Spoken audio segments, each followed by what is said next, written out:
Bonjour à toutes et à tous, bienvenue sur France Tourisme, le média qui parle de tourisme.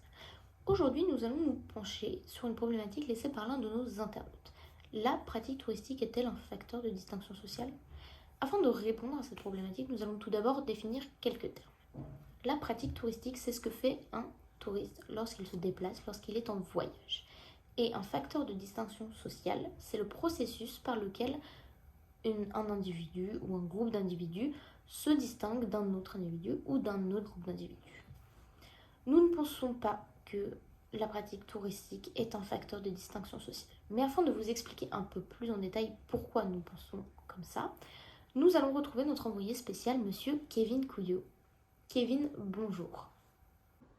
Oui, je vous reçois 5 sur 5. Alors en effet, aujourd'hui, nous allons parler du fait que la pratique touristique n'est pas un facteur de distinction sociale. Prenons l'exemple du low cost. Le low cost offre des tarifs abordables, ce qui rend les voyages accessibles pour un très grand nombre de personnes.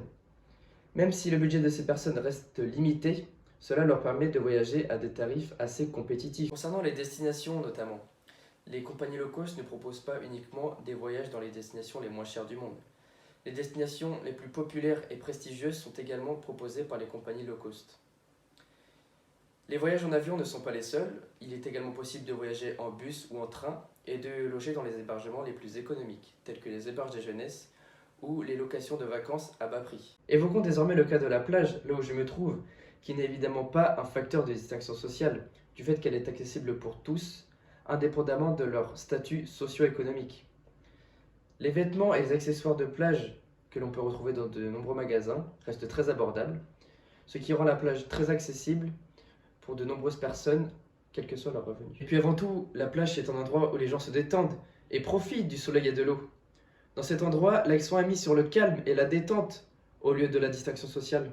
Merci Kevin pour nous avoir un peu plus éclairé sur le sujet. N'hésitez pas à nous envoyer d'autres problématiques auxquelles nous nous ferons un plaisir de répondre. En attendant, je vous souhaite une bonne fin de journée et merci d'avoir été encore au rendez-vous.